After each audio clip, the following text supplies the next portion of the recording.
लुकमान साहब, ये ज़राअत और रियल एस्टेट सेक्टर से हमें टैक्स लेना नहीं है, रिटेलर से हम टैक्स लेने में नाकाम हो चुके हैं, तो ये जो 13,000 अरब का हम टारगेट रख रहे हैं, 2,000 अरब के इजाफी टैक्सेस का हम टारगेट रख रहे हैं, ये काबिल अमल है? ये रिवायती तरीके से जिस तरह ये सैलरीड पर्सनस पर या जो पहले से टैक्स पेयर्स हैं उन्हीं पर मजीद टैक्सेस आयद किए जाएंगे? अब मेरा ख्याल है अशफाक ने जिस तरह से कहा वो हमें उन लोगों से तो टैक्स हासिल नहीं कर सकते और हमें अपनी जो ट्रेडिशनल अप्रोच है उसको चेंज करना होगा।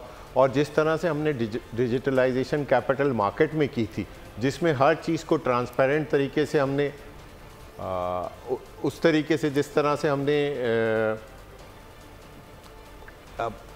डिजिटलाइजेशन कैपिटल गेन टैक्स के लिए की थी, अगर वो डिजिटलाइजेशन हम दोबारा से अपने दूसरे सेक्टर्स में भी लेके जाएं, रियल एस्टेट सेक्टर में या एग्रीकल्चर सेक्टर में या दूसरे सेक्टर्स में, तो उसकी वजह से जो टैक्सेस जो हैं वो आपको काफ़ी आसानी से और उसमें काफ़ी इंक्रीज़ आ सकती है। हमारे यहाँ जो लीकेजेस हैं उनको कंट्रोल किया जाए, क्योंकि जो एग्जिस्टिंग टैक्स पेयर है वो तो टैक्स अब इस लेवल का दे चुका है कि अगर आपने उसको मज़ीद इंक्रीज़ किया तो उसमें कैपेसिटी नहीं है।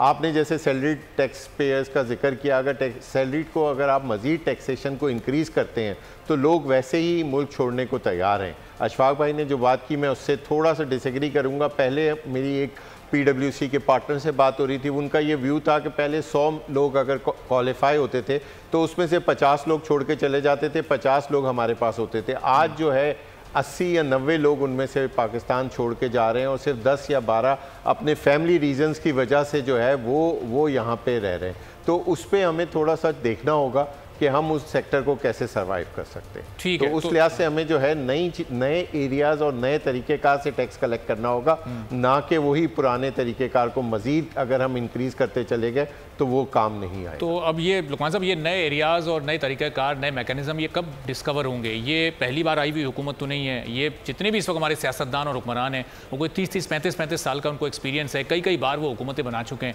अभी तक ये तरीक़ेकार तय हो क्यों नहीं सकें? मेरा ख्याल है बिल्कुल तरीक़ेकार तो तय हो चुके हैं, मगर उनकी एग्जीक्यूशन नहीं हुई। जो रिपोर्ट का जिक्र अशफाक कर रहे थे वो तरीक़ाकार तो ऑलरेडी उन्होंने उसमें काफ़ी सारी चीज़ें आइडेंटिफाई की हुई हैं। कुछ और चीज़ें हैं जो डिजिटलाइजेशन के हवाले से, अगर हम इन दो चीज़ों पे ही काम कर लें तो हमारे जो 3-3.5 हज़ार अरब के जो टारगेट्स हैं वो बहुत आसानी से पूरे हो सकते हैं, क्योंकि एक 15 से 16% तो उसमें इन्फ्लेशनरी इम्पैक्ट भी आता है और इकोनॉमी ने भी पहले के मुकाबले में थोड़ा सा परफॉर्म करना शुरू कर दिया है। अगर आप देखें तो आपकी गाड़ियों की सेल भी बढ़ी है, आपकी दूसरी सेल्स भी बढ़ना स्टार्ट हो गई हैं, तो उसका एक नेचुरल इम्पैक्ट भी आएगा। तो अगर आप उन इम्पैक्ट्स के साथ कुछ चीज़ों में बेहतर तरीके से चीज़ें उसमें चेंज ले आएँ तो आपके ये टारगेट्स अचीव हो सकते हैं और उसमें ज़रूरी नहीं है कि आप उन्हीं टैक्स पेयर के रेट्स को इंक्रीज़ करें। सही।